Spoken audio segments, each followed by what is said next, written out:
Do you want me to mute myself? Yeah, Lloyd? yeah, that'd be great. Okay. So under the predictable buying behaviors, as you see on the screen, the left-hand side, the first chart you see is what we have, what they can get, and why us. And here's the purpose of that chart. What we have is for you to list 3 or 4 features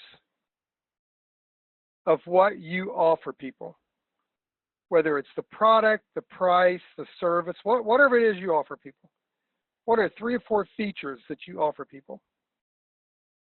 So whether you're an inbound call, outbound call, whatever type of client it is, whatever type of prospect it is, what feature do you offer people? The middle column is what can they get out in the marketplace? In other words, if they don't buy from you, what can they get anyway?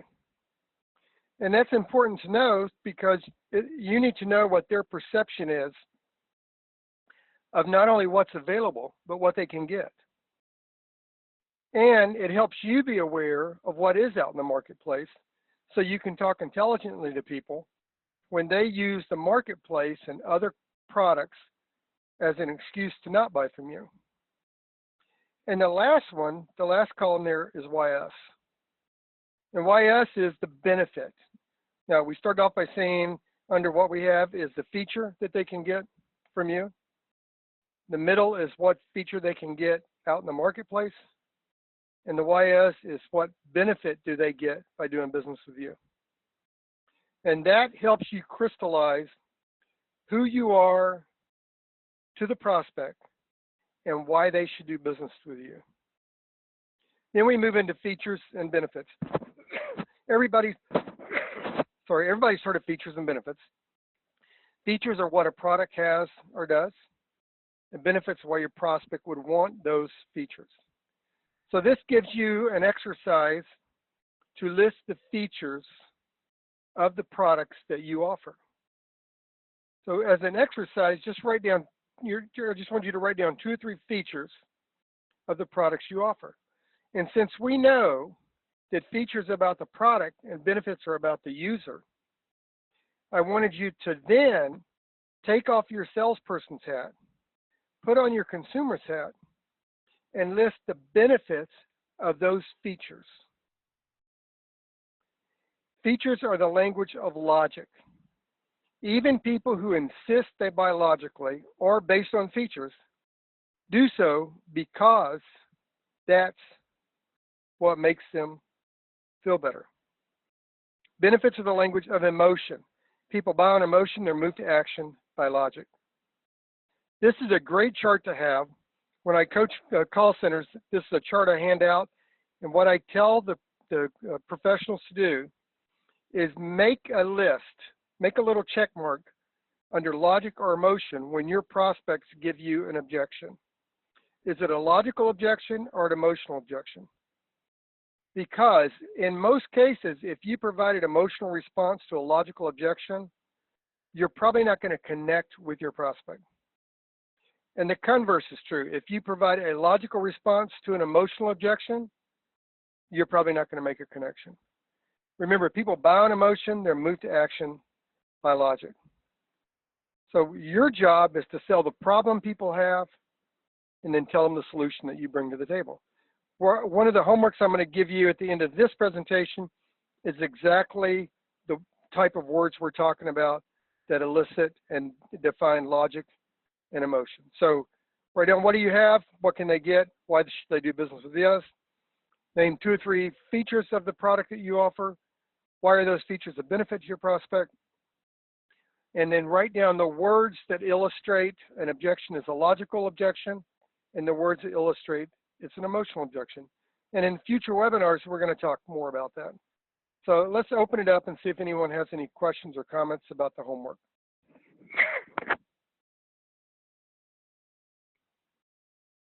It's okay if you don't. I don't think, yeah, I think you did a good job in there. All right, well, let's go ahead and get rolling then. Today, we're going to talk about what gets in your way as a sales professional. You can always reach out to me, Lloyd at lloydlofton.com. You can call me on my desk number, 678-426-1524. The only thing I ask is if you reach out to me in an email with a question or something like that, that you always copy your manager, because when I reply back to you, I will be doing the same thing.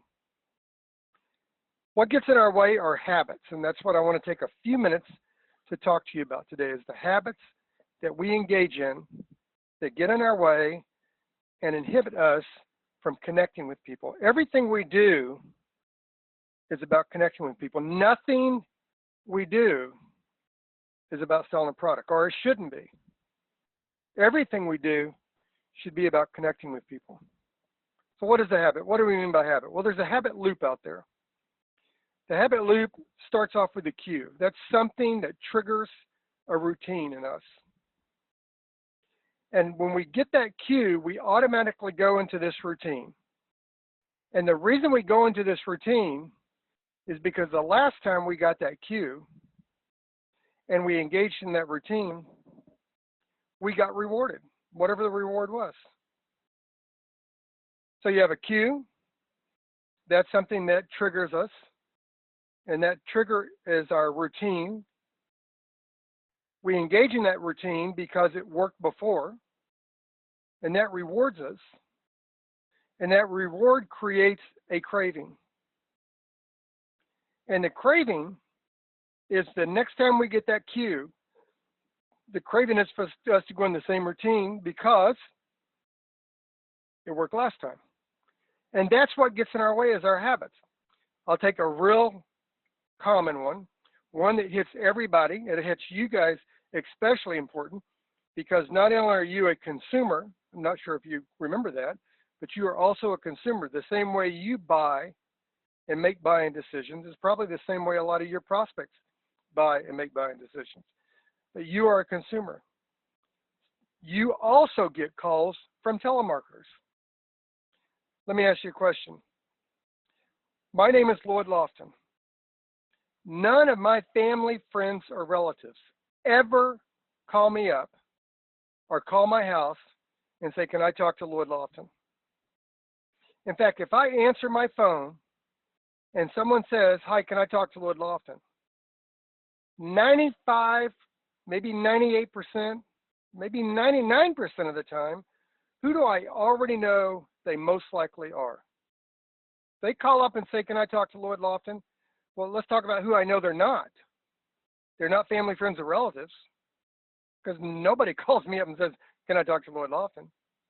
Most likely, if they call me up and say, can I talk to Lloyd Lofton, they are a telemarketer. And you know this because that's the script most telemarketers use. When someone calls you up and uses your first name and last name, that becomes a cue. And that cue takes you into a routine. I don't know what your routine is. I'm busy, you got the wrong number, I've already got a product, my brother-in-law sells it, we've got dinner on the stove, we're just walking out the door, I've got to pick my kids up at school. Whatever your routine is that got the last telemarketer, the last salesperson off the phone, that cue of using your first and last name triggers your routine, and you go right back into that routine. And the reason you go into that routine is because it worked the last time you used it. You got the telemarketer off the phone. Here's my routine. When telemarketers call me, I always tell them, that's interesting. I'm just getting ready to start a webinar. Let me have you do this. Shoot me an email with the information. Let me open my calendar, and then I'll reply back if there's an opportunity for me to get back with you. And 80% of the time, the voice, the tone of voice in the telemarketer gets excited. The pitch goes up. Oh, yeah, sure. They ask for my email address, or they confirm my email address. And in less than 30 seconds, I've got them on the phone. I'm not rude to them. I don't feel bad about myself.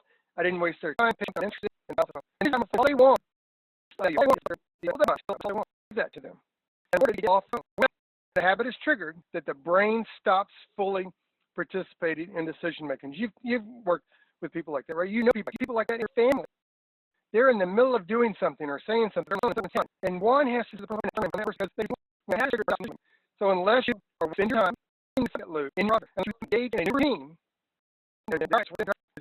I challenge you to pull your call logs, listen to the last 10 phone calls you make that did not result in a full product presentation, and use that logic and emotion chart. And because last time. Here's another one. Get a quote. You get in a car wreck, you typically go out and get 2 or 3 quotes, right? If you're going to get new carpet, you typically get 2 or 3 quotes. If you have painting done, you typically get 2 or 3 quotes. Most people do that. Sometimes there's an anomaly that may not do that, but I'm guessing 80% of people out there do that. In fact, the word quote is so popular that almost every website you go to uses the word quote. The word quote is so popular that most salespeople start off by saying, I want to give you a quote. Well, let's look at what that word quote means to the consumer. You get in a car accident and you go get a quote to get your car fixed. Do you get that first quote for the purpose of making a buying decision? Or do you get that first quote for the purpose of comparing to the next quote? Which way do you think you lean? Why are you getting that first quote? Most people, 80% of the people are going to say they get that first quote for the purpose of comparing to the next quote. Our industry has done a lousy job programming consumers to not buy from us by using a word that the consumer clearly understands means they're not making a buying decision. So when you use the word quote, when you say, let me give you a quote, just finish the sentence. Let me give you a quote because I know you're not buying today. See how that habit is? That habit gets in our way. We use their first and last name, that gets in our way. We use the word quote, that gets in our way. And that is a word that they hear from everybody they talk to, trying to sell them a product or service. I call them product hawking, price hawking salespeople. If you want to make more, you have to sell better. If you use the same script, the same presentation, and the same close as every other product hawking, price hawking salesperson, then who are you to that consumer? I'm guessing you're just another salesperson. The question you have to ask yourself, is that who you want to be? If it's not who you want to be, then how do you contrast yourself? I hear salespeople do this all the time. They compare themselves. Well, let's compare plans. Let's compare rates. They compare themselves. I don't think you should compare yourself. I think you should contrast yourself. I think you should tell them what's different about you, and I think you should do that in your words and in your deeds and in your demeanor and in your delivery. Just like in this call today, I'm using different voice patterns. I'm raising my voice, lowering my voice. I'm creating pauses in between my words, and I'm talking faster so you get the point. I'm doing the things that you would do in a personal conversation. You've been with those people, right? You're at a party, you're out at a bar with somebody, you're at a restaurant with somebody, and they're talking, their hands are animated. Right now, I'm standing up and talking to you. And the reason I'm standing up talking to you right now is because by putting feeling into what I'm doing, by putting behavior into what I'm doing, I can come across more authentic. You've been with people like that, right?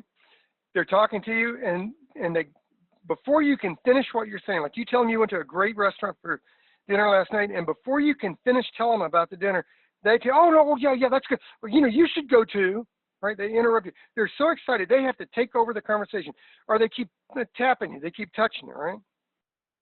Because they've got to make their point. If you make the same script, use the same script, the same presentation, and the same close as every other product hawking, price hawking salesperson, you have to ask yourself, oops,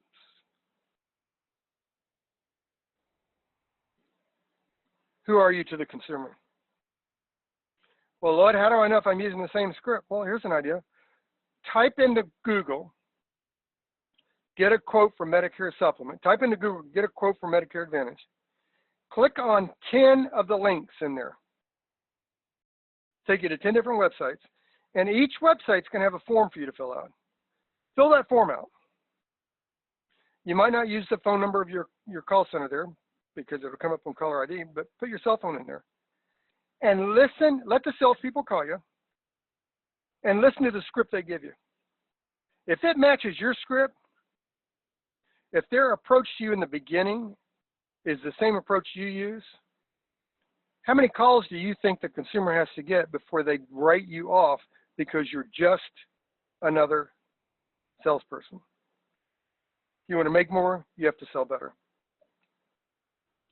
The approach they use is always typical. It says the exact same thing. I can save you more money on your premium.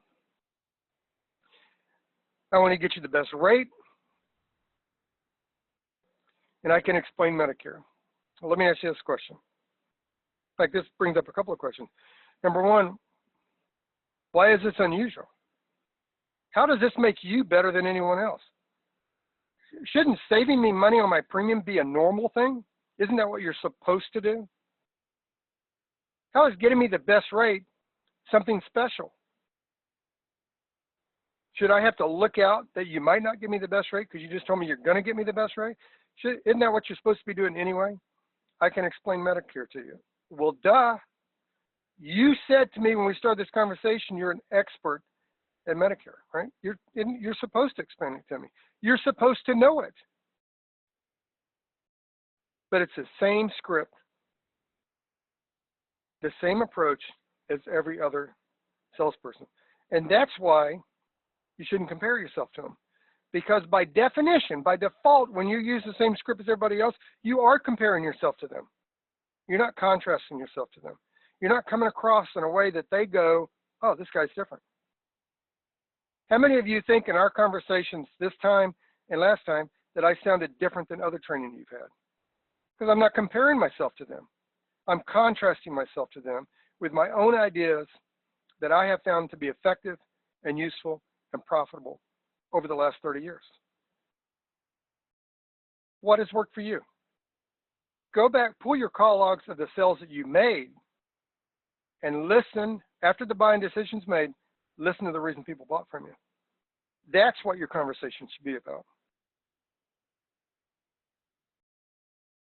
So I said, that's what it should be about. What do you think it should be about? Here's a suggestion for you. Talk to them about the things they use the most in the order they use those things. What? Lloyd, what the heck are you talking about, man? I don't get that. Listen, people like two things. We're going to talk more about that in just a minute. People like two things. They like to hear their name, and they like to have their opinion asked. One of the things I've done in this webinar so far today is I've asked your opinion about stuff. I use Juan's name because he's common and familiar to you. Talk to them about the things they use the most in the order they use those things.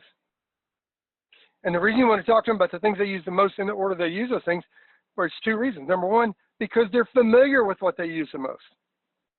It brings a familiarity. It also aligns them with you and aligns you with them.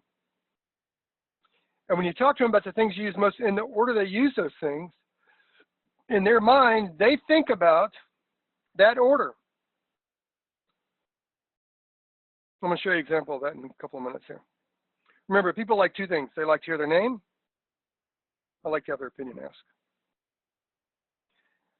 When you use the same script, the same presentation, the same approach, the same close as every other product hawking, price hawking salesperson, you are not selling to hungry people. You are the cue that triggers a routine that takes them into the exact way they got the salesperson off the phone last time, that rewards them, and they do it again. And you know that. You talk to people. They're really like, hey, you know, I'm going to talk to you about this. I'm glad you called. I'm right in the middle of this. Can you call me back? And you call them back 9,999 times. You can't get them on the phone. They've already been rewarded. They got you off the phone. You're not selling to hungry people. 70% of people make a purchasing decision to solve a problem. Only 30% make a purchasing decision to gain something. When you use words like I can save you, I can get you the best rate, you're talking about them gaining something, right? That's 30% of the market. Is that who you want to be marketing to? 70% of people make a purchasing decision to solve problems. So one of the things we talked about last week, it's one of the things that was on your homework, sell the problem people have and tell them about your solution. I'll show you a couple examples where that happens every day in your own buying behavior as a consumer. Because not only are you a highly trained, licensed sales professional, more importantly, you are a consumer. And the same ways and reasons that you buy are the same ways and reasons prospects buy. Well, Lord, what do we talk to them about if I can't use that script? That's the script I was trained on, man. What's the matter with you? Thank God for the federal government. I mean, praise the Lord that the federal government spends hundreds of millions of dollars every year. Thank goodness for the politicians, the congressmen, the senators. Thank goodness that they constantly pass laws and modify laws and create regulations. And then when they pass those laws and modify laws and create regulations, they spend hundreds of millions of dollars marketing those changes in the laws they pass, and the new regulations. They market those by pushing those out to regulatory agencies. Those regulatory agencies pushes it out to the suppliers like you, like your insurance carriers. They push it out to them and tell them you have to comply with this. And that makes the news, which, by the way, is called advertising. And it doesn't cost you a dime for it. It's already out there.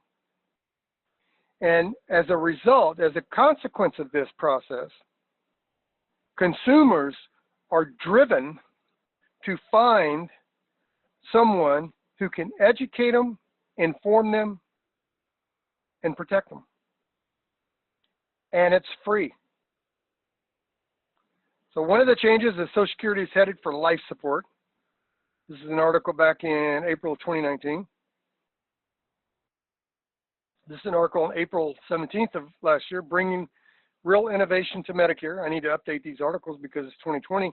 Imagine the headlines now. We're going to talk about a script in our upcoming webinars where we open the conversation asking a question about what concerns them in the proposed changes to Social Security and Medicare. And why am I doing that? Because I want to change their routine, right? I've got to change their routine for them to get a reward that creates a craving. And that craving, it can't be to get me off the phone. That craving has to be for more information. And the federal government provides that to you for free all the time. Let's look at another one. Everybody on the call, you bought a car at one time or another, right? So let's just look at that process. Let's walk through that process of buying a car. Remember, I said not only you're a highly trained licensed professional, you are, first and foremost, a consumer. You're driving down the road, going to the grocery store, maybe it's Albertsons, Publix, whatever grocery store you have around you. You and your spouse are in the car, and you say, hey, let's pull in here and look at this car. Now, a car dealership is a destination. It's a destination spot. Most people aren't driving down the street, going to the grocery store and saying, hey, what the heck, let's go look at a car. Most people go to the dealership because they have some level of interest in a car. Either they saw the advertising, they saw it in the newspaper, they saw it on the road, a family friend or relative has one, they have an interest in the car. So they pull in the dealership lot, park the car, get out of the car salesman approaches them and says, hi, what can I help you with? And they say, I'm just, did you finish the sentence? I'm just looking. Now, since we know that going to a car dealership is a destination spot and not something people do typically on the spur of the moment as they're going to the grocery store, did you lie to them? Well, I mean, you're there because you have some level of interest in a car, right? You're not just looking. You want to find out something about the car that you have a level of interest in. I would submit to you that you did not lie to them. I'd submit to you that people are not lying to the salesperson, although we as sales professionals feel like all the time our prospects are lying to us. What do we call it? Buyers are liars. They only lie when they move their lips, right? Here's what I would submit to you. I would submit to you, it isn't that the people don't have an interest in looking at a car. It's not that they're not interested in trading their car in, and it's not that they don't want a new car. The reason they say I'm just looking is because they don't want to be sold. And the last time they said I'm just looking, here's how it worked out. Car salesman says, okay, well, listen, here's our ad, or there's our ad. I'll be right over here. If you have any questions, come and get me. And the salesperson walked away, so the people don't feel pressured. They don't feel like they're being sold.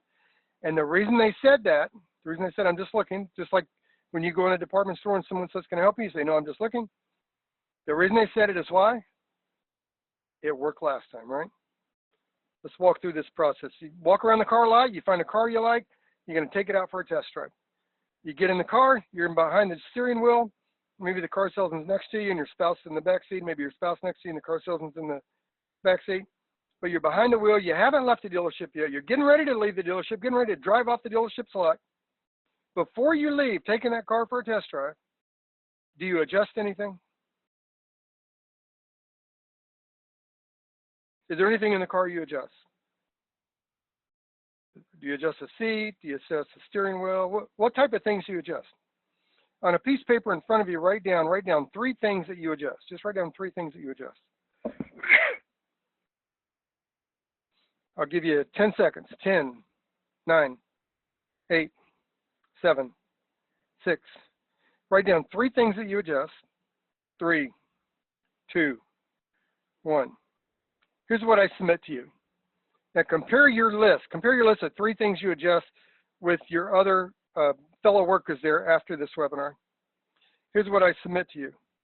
I submit to you that you adjusted the things you use the most in the order you use those things.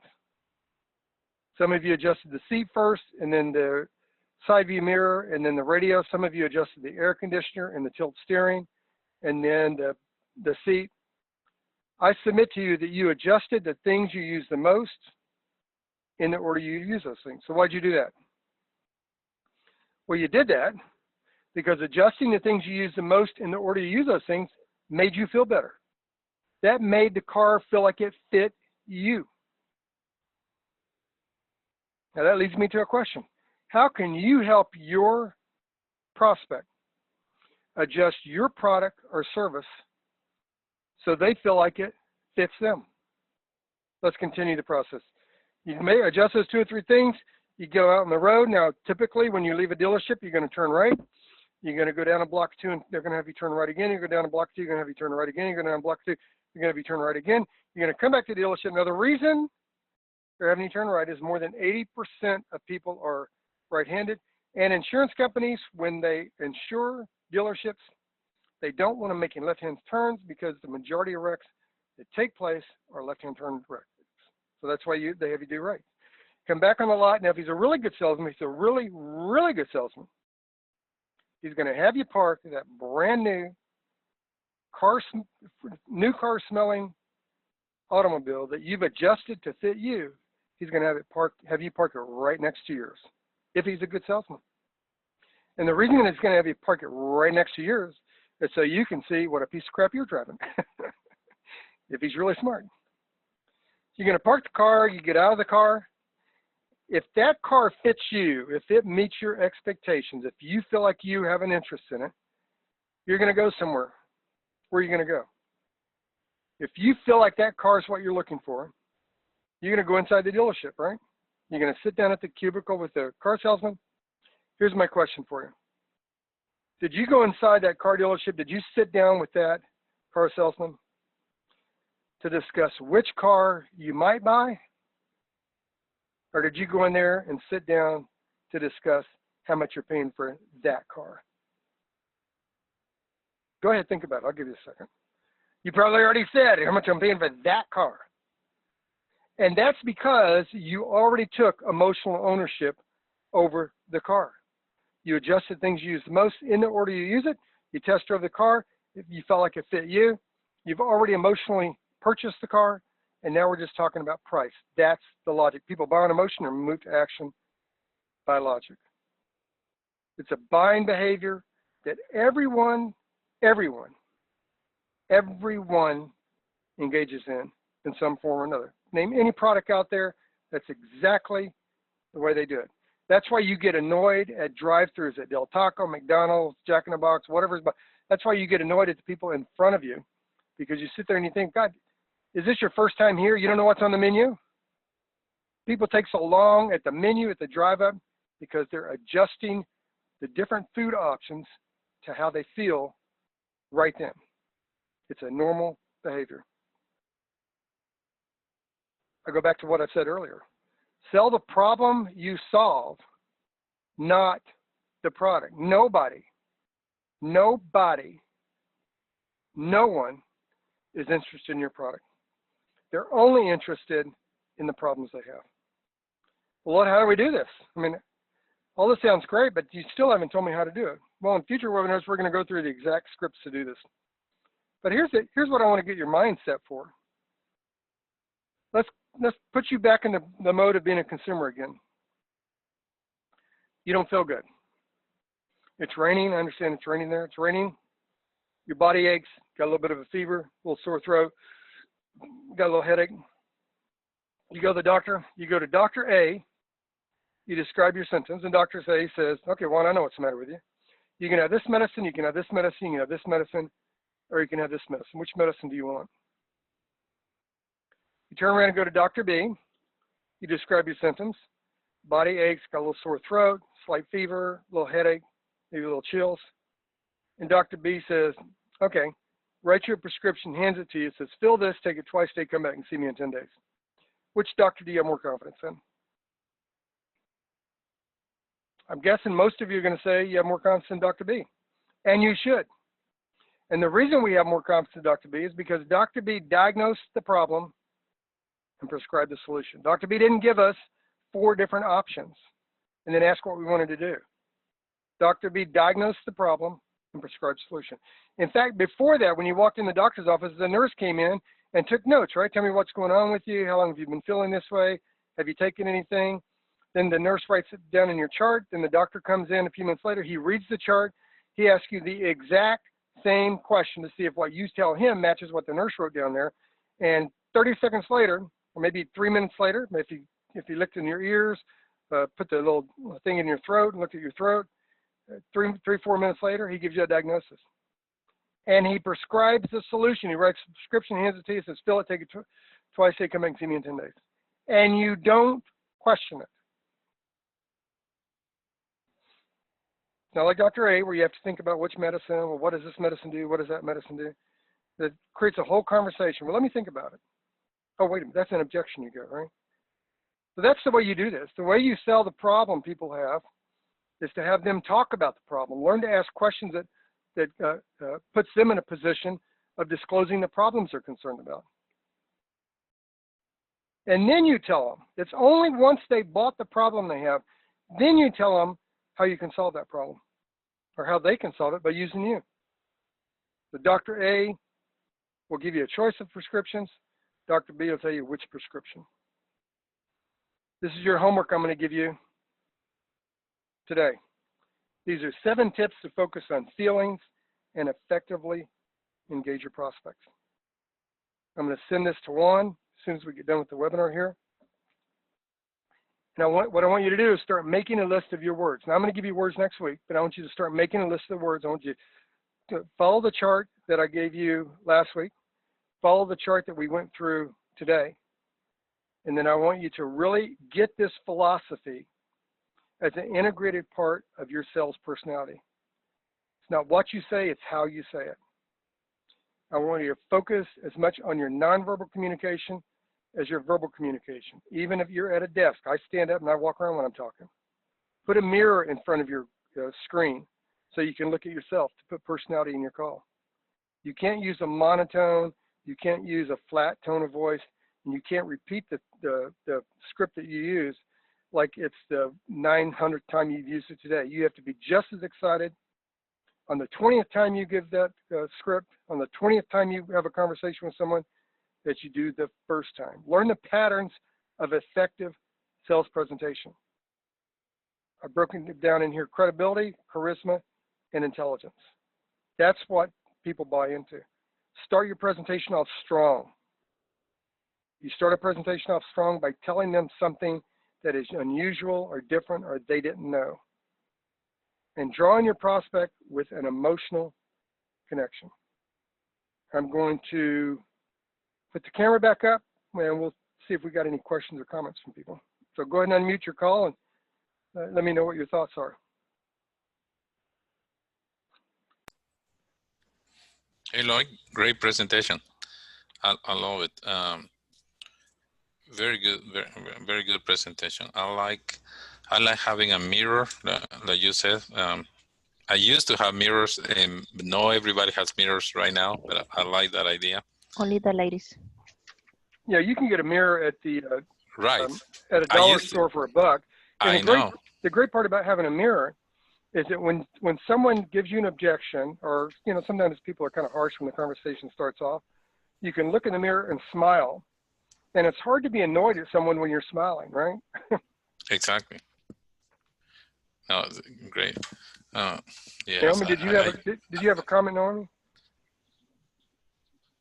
Naomi, she said only the ladies. When you mentioned to grab a mirror, she said only the ladies.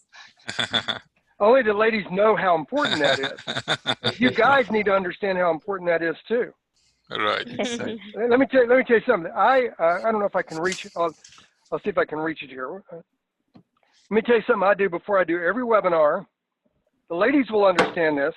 The guys are going to think I'm maybe a weirdo, but I'm going to show you this real quick.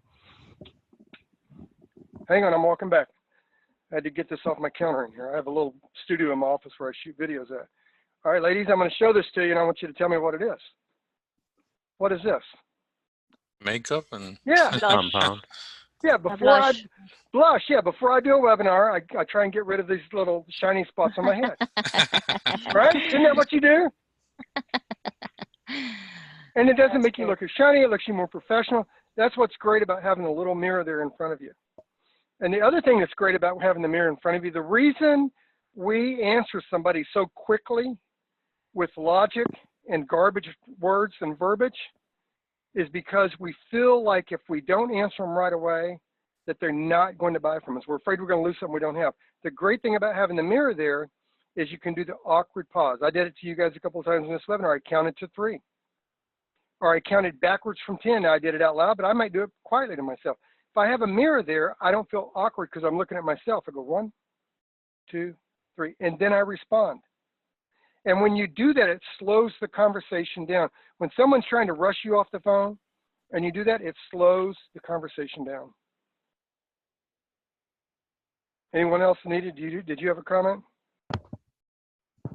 Comment? It was a good training. I mean, I learned more in this one. I mean, I got a lot of golden nuggets, as you would say, in listening to trainings, because what we look for as salespeople is what can we use. We nitpick what we're trained to use when we're on the field. And a few takeaways that I got is, of course, we've heard this before, but it's always good to reiterate that the consumer likes to hear their name, as well as their opinion. And then also to sell the problem that you solve, not the product, and that's something that I guess we don't think about when we're selling, but whenever we're talking to a client saying that we can help you, of course we can help them and doing all this stuff. But I guess if we focus on, like you said, either look at it as emotion or logic, it would more likely be an emotion if we can sell them on, what we're solving in their lives instead of the actual product we're pushing. Yeah, I agree with you. I agree with you 100%. A key on the name, of course, you don't want to overuse it because then you sound like a salesman. But I can say someone's name 4 or 5 times in the first 30 seconds of the conversation. So your name is Zeke, right? Yes. So if I call your house and say, "Hi, Zeke in?" and you say, "Yeah, this is Zeke. Zeke. Hi, Zeke, this is Lloyd. Zeke, the reason I'm calling you, now I've already used your name 4 times.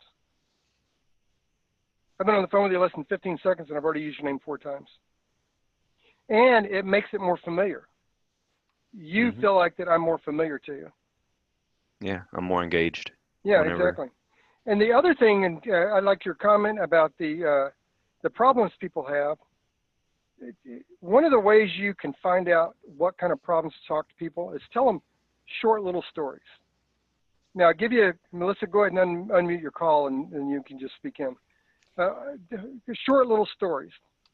I was at my daughter's house about 4 years ago, and I had a heart attack.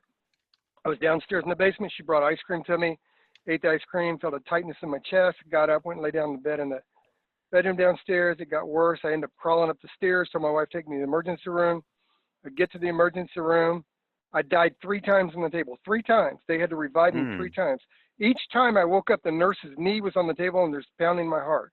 I thought I was a teenager again. Woo! Oh, sorry. Revived me. They airlifted me to a hospital, put a pacemaker in. I come back to Atlanta. I find a cardiologist.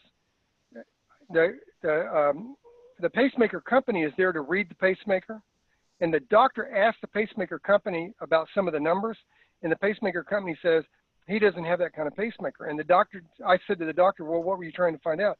He said, oh, well, you've got the cheap pacemaker. And I said, you missed that class in doctor school, right? Bedside manners. Wow. Now, I can tell you a story in 30 seconds. You guys have great stories. You have consumers and clients that have told you about medical situations that if you could archive those, if you could go back on your call logs and pull those, you could tell great stories. I'm not interested in, you know, I haven't signed up for Medicare yet. I get it. You've got a few months to do that. I know you wouldn't listen. I talked to Barbara 3 months ago. She hadn't signed up yet. Here's the problem Barbara told me she had. See, I can drop a 30-second story in there and change the entire conversation, change the pace of the conversation. I can change anything. But you know how, you know when you can't put those conversations in there? When you don't have any conversations. When all you have is a script, then you don't have any conversations because you cued someone to go into their routine. They use their routine to get rid of you, and you, in fact, got off the phone with them, and they got rewarded. So go ahead. Who had their hand up a minute ago, Anita? Yeah, it was me, Melissa. Thank you, Lloyd, for this. This was really a great, impactful, you know, meeting that we had. I think something that I got out of it was when that, you know, the quote you put, 70% of people purchasing decisions to solve problems, 30% are making decisions to gain something. And usually, you know, when we're calling, we are saying always, you know, I mean, I will talk personally about myself. I use, you know, I can save you money, and you're saying that's a gain. So I'm only selling to that 30%. So that is something I'm gonna. Let me ask you this: how many other salespeople you think are telling them they can save them money? Everybody. So if you can save me money, and the last 9 salespeople that call me said they can save me money, should I buy from you, or should I go back to the other 9 and say, well, she can save me this. What can you save me? Correct. So what we do is we set them up to say, I want to think about it. Right? That's the biggest objection we have. But what would happen if you say, Melissa, let me ask you a question: are you paying more than you wanted or more than you expected for health insurance? That's a response question. That's not just something they can say yes or no. Right. You can't say yes or no. And no matter what your answer is, it's correct. It's correct for 2 reasons. Number one, it's about you, not me. And I'm like a lawyer. I already know what the answer is. So you're either going to tell me you're paying more than you wanted or more than you expected. So I say, well, Melissa, let me ask you this. So you're paying more than you wanted or more than you expected for your health insurance? And she says, well, I'm paying more than I wanted. The next thing I say is, is that what you were planning on doing? And what do you think she's going to come back and say? Probably, well, that would be a yes or no response. So if I say, is that what you're planning on doing? 80% of people are going to say, well, no, that's not what I'm planning on doing. The third question is, what plans do you have to get yourself to a point where the insurance company starts paying those bills for you? What plans do you have for that? And now she has to talk. Can you say that one more time, Mr. Lloyd? What plans do you have? Here's the quick question. Are you paying more than you want or more than you expected? This is going to be on one of our future webinars. Okay. Are you paying more than you want or more than you expected? So she says, I'm paying more than I expected. What plans do you have to mitigate those costs? And she's either going to say, well, I'm shopping around, I don't have any plans, or that's why I'm talking to you. Wouldn't that be a great response? Mm-hmm. Right? And then the third question is, at some point, do you want an insurance company to pay all your medical bills, or you want to pay them out of your premium? And when she says, like, it's like being a lawyer, you ask a question you already know the answer to. Mm-hmm. When she says, well, yeah, at some point I want the insurance company to pay for it. Well, listen, let me tell you how this works. That's the trial close. That's trial close I say to everybody. The first time Juan and I talked, and we talked about doing webinars, the way we got into the conversation about how my webinars work is I said, let me tell you how this works. And the reason I say, and it's the tone of voice matters, we'll talk about this on future webinars. The tone of voice and the pace of the voice matters. Let me tell you, you do an awkward pause, let me tell you how this works. And you drop your voice. Let me tell you how this works. And you can literally feel people lean into the phone.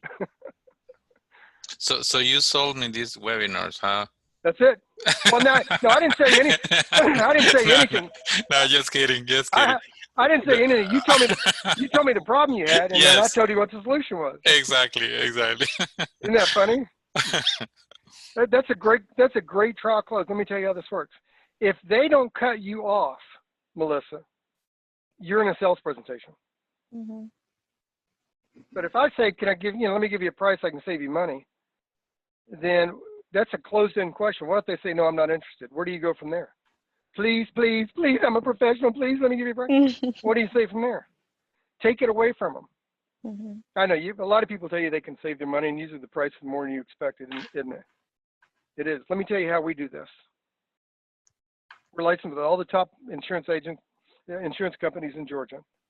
And here's the 3 things we look for when we give our customers a price. Number 1, you want to make sure that the carrier doesn't have a history of double-digit rate increases, right? A double-digit rate increase means that your rate's going to go up double digits next year. Are you expecting that to happen, or you want to prevent that? They go, I want to prevent that. The second thing we look for is a rate that's competitive.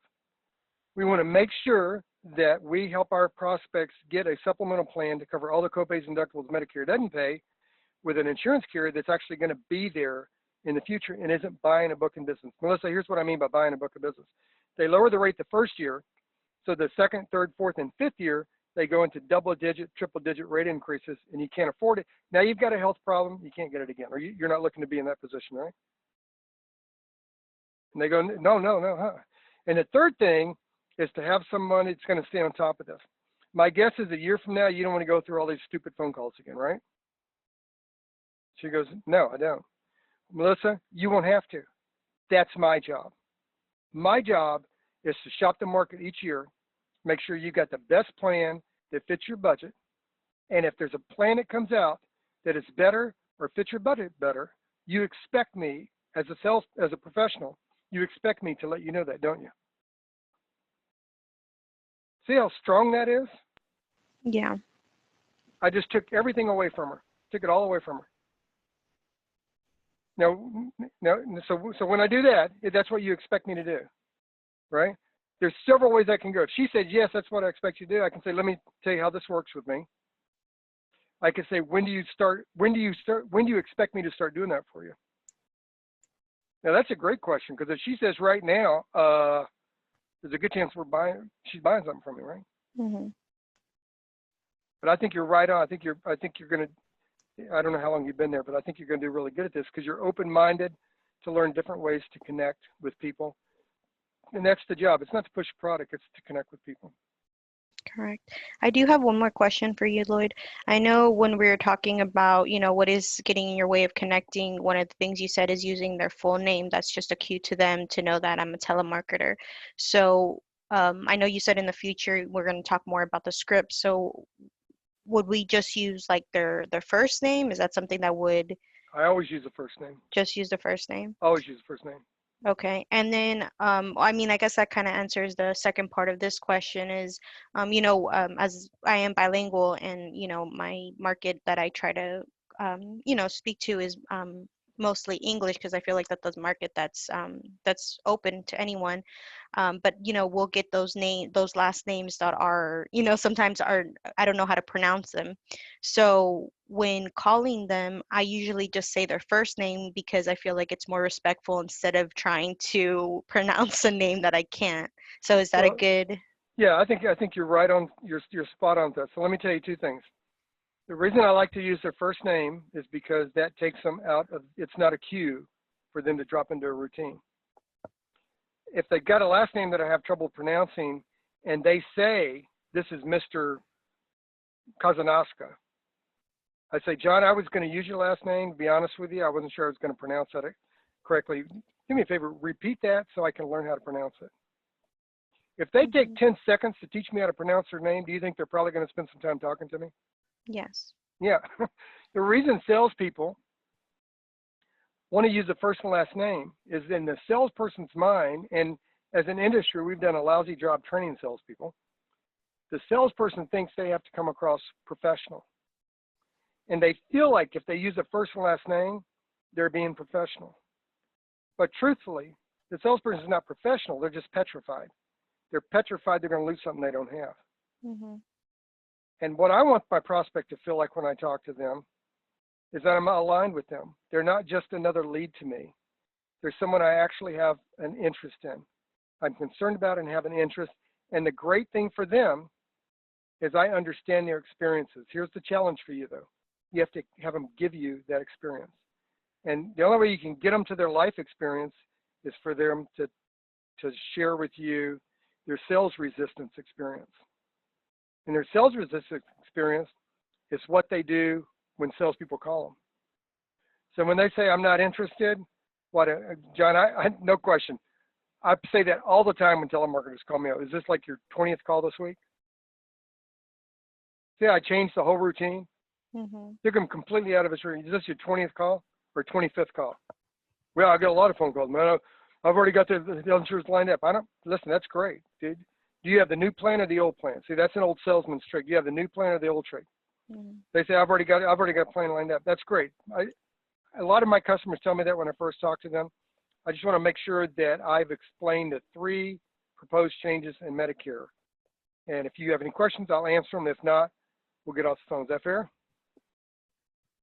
Boom. I mean, listen, I'm okay with somebody getting off the phone with me because it doesn't waste my time. I don't want to waste my time with tire kickers. I'd rather somebody get off the phone with me because they're generally not interested and there's nothing I can do to draw that interest out so I can move on to the next prospect. But I'm also not going to just get off the phone because they're better at sales resistance than I am at the sales approach. Mm-hmm. And how many people do you talk to a day? My calls I trying to make them at least 130 calls a day. That's how many calls you make a day. How many people do you actually talk to for a minute or longer?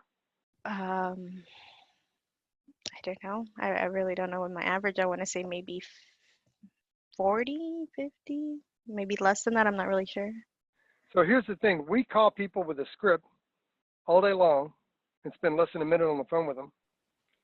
And consumers get, according to the FTC, get more than 15 telemarketer calls a day, 7 days a week. Mm-hmm. So consumers are really good at getting rid of salespeople. Mm-hmm. And salespeople are really bad at getting consumers to talk to us. Mm-hmm. So we have to avoid the cues that throws the consumer in a routine that work for them so well. Mm-hmm. And to give them a different routine, we have to ask them questions that change the focus. Zeke, Melissa, I'm not cutting you off. Zeke, did you have something you want to say? Oh, yes. No, I just had a quick question. So you said it's best to use their first name pretty much on every call, but let's say, because I've been a salesman for quite a while and, different trainers for different products or different, I guess, businesses. And, you brought up the car sales. I was in car sales for 5 years. So, I mean, my sales, is pretty much what you did, use their first name, make them feel comfortable. But I think the first week in this type of line of business, when it came to seniors, I feel like I had to be more respectful because I got chewed out by one lady and she says, "You're not using my proper name. It's Mrs., say my last name or say my first name, So I felt like I was offending her by using her first name. And that's how it made all my first calls when I first started. Now it's like I feel like in this business I have to use their last name or be professional to be respectful. So you as a senior, you know, no offense, would you feel more comfortable me using your first name regardless of it sounding professional or? Well, there's a lot to unpack there, so let me unpack it slowly. I'm not offended at being called a senior. I worked really hard to get to be 65 years old, Yes. and I get the senior discount, and I have a handicap parking placard, and I get to park up front. So I'm good with all that. Yeah. Here's the thing. So I'm gonna give you my answer first, and then I'm gonna talk about my answer for a second. I think you should use more of what works and less of what doesn't work. Now, here's how I know something works. Is I'll use it a set number of times, 10 times, 15 times, and then I'll switch it up and use it 10 or 15 times, and I'll keep a notepad. Like on my desk, I have notepads everywhere. I have notepads all over the place on my desk. I keep notepads on everything. And what I do is I write the two things down. I draw Ben Franklin, I lie down the center paper, and I write the two different approaches down, and then I do a check mark of which one's worked. So if I'm going to test it out 15 times, it's called split testing. Then at the end of the split testing, whichever's got the most check marks, guess what I'm going to do? You're going to Use that one. I'm going to use that one. Yeah, Yeah. I'm going to use what works. Now, here's the great thing about a lady correcting you on how you said her name. Tells me two things. First of all, she's not looking to get rid of the salesman. She wants to educate them and correct them. To correct them, right? Mm-hmm. And she doesn't want to feel devalued. She wants to feel valued. Mm-hmm.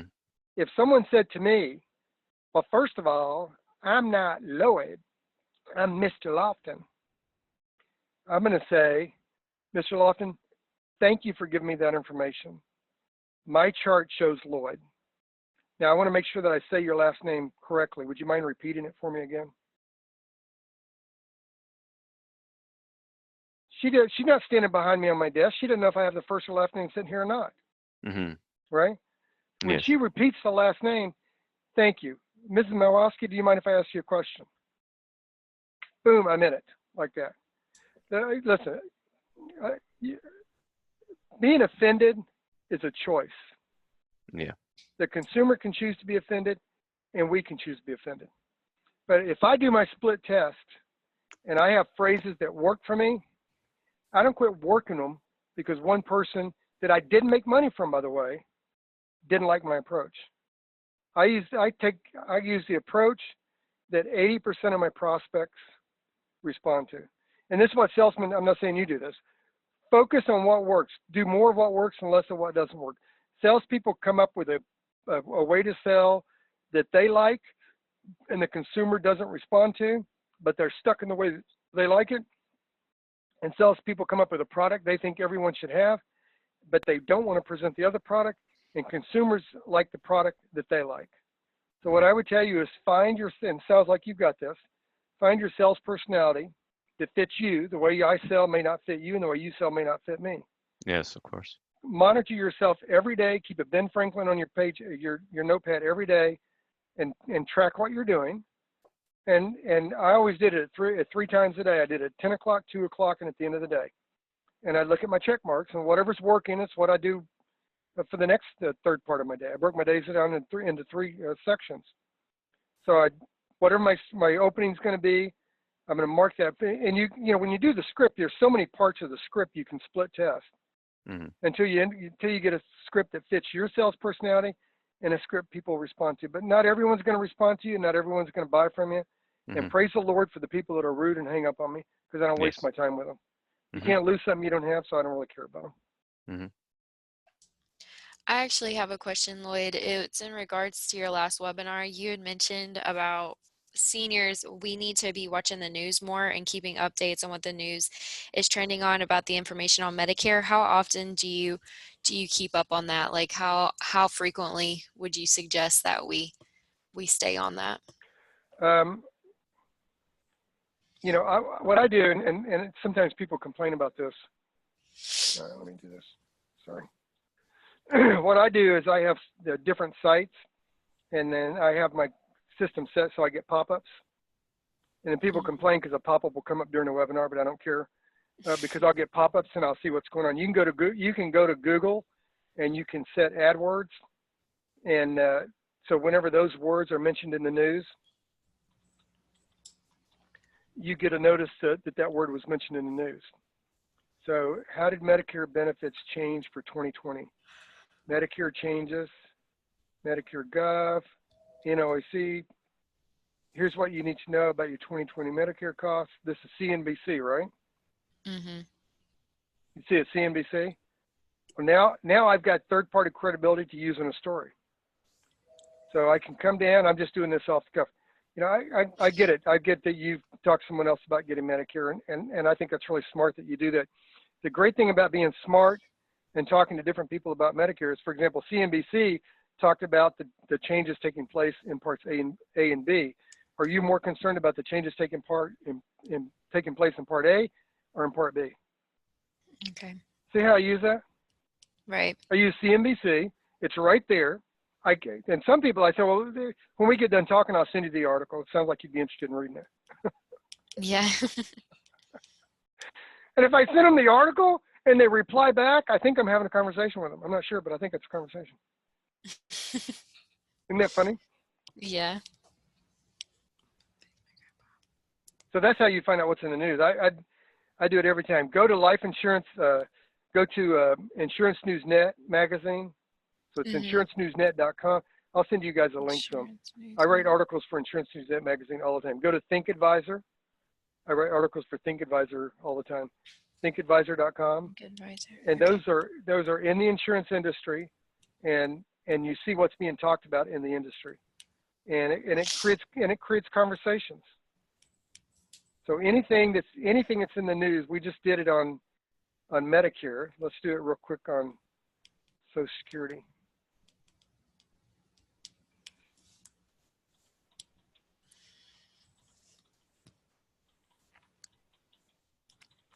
And the reason I always do proposed changes is I always want to make sure that I'm honest with the people I talk to. So I'm not telling them what Social Security is doing. I'm telling them what the proposed changes are. And the other reason I do that is a proposed change means that we don't know that's what's going to happen.